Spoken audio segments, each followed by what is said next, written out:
So this is a run I did late June. We're sailing off the Jersey coast here. We sail off the beach, so we do have some waves to fight through, but it's usually not an issue, especially with the wind as strong as it was this day. You kind of just sail out on the jib and keep the boat pointed into the waves as much as you can. It's blowing southeast today, so the direction of the wind really helped us get through the little breakers here.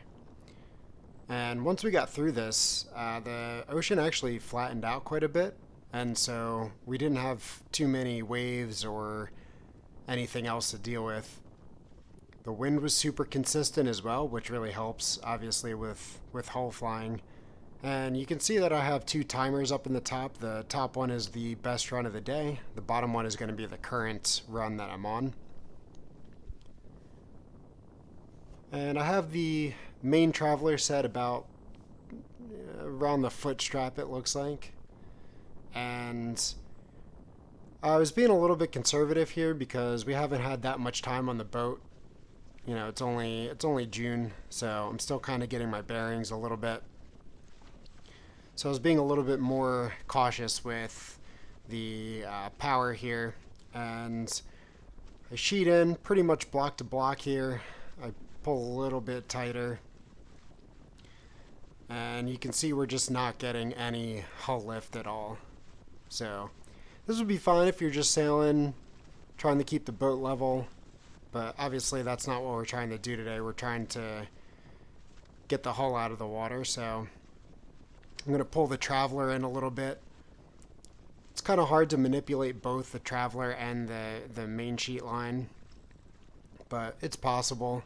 Steering into the wind a little bit just to make sure that if I get a gust, I hopefully won't flip over. And you can see as soon as we sheet in, we're getting a lot more lift. So we're going to start the timer here. Jib is not super tight. Again, being a little bit more cautious. Just keeping it flying a little bit. And it's not the most height in the world on that hull, but you know, it's enough to get the rudder blade out of the water for a little while. And the first run's about 26 seconds, so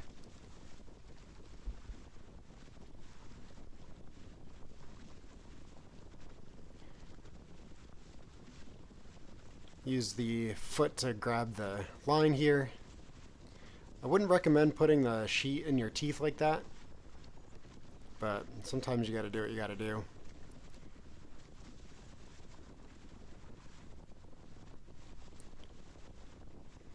So sheeting in again here, we're gonna get the hull out.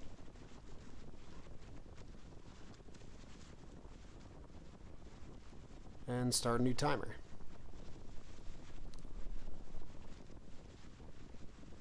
So with a combination of working main sheet and steering either upwind or downwind, it's pretty much how you can control the lift of the hull and make sure that you don't flip over.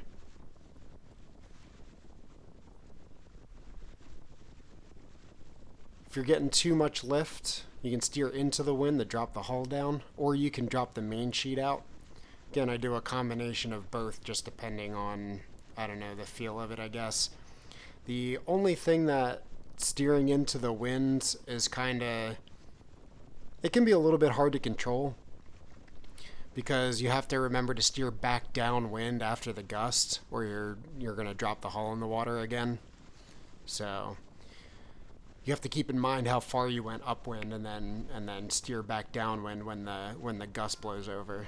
And we almost hit a minute there, and you can see I'm laughing because I knew it was probably close to a minute, and I did not make it, so. See, I got a pretty big gust there. Hull came out really easy. I'm steering upwind super hard, and then I just couldn't really bring it back. I'm not steering downwind, so that was mainly the issue there.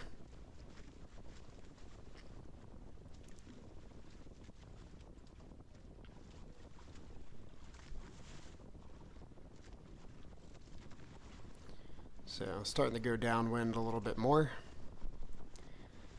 And And this is a short run here where there's a boat wake coming, so I figured I'm not gonna fly a hull over this. I probably could have made it, but there's no reason, it just started, so 7 seconds, nothing to hold on to through a boat wake for no reason.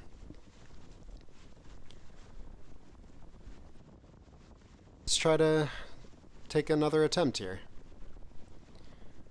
So the hull comes out of the water.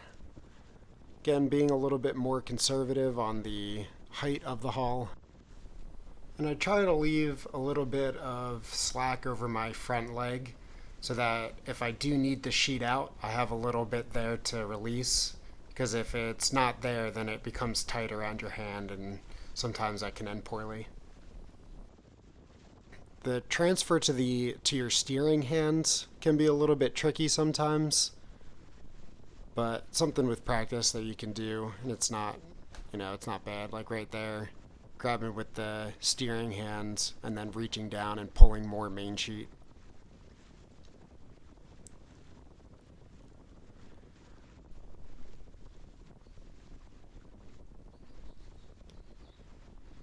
And here, not only are we crossing our best time of the day, but we're going to break a minute for the first run of the season, which I'll take that as a win.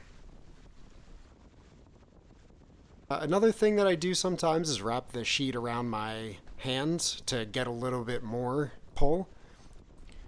And I try to do this as little as possible. That way, if anything happens, I'm not, caught by the rope. We got a minute 24 there. That's not too bad. Maybe we'll work on doing this through the summer, and we'll post some good runs here.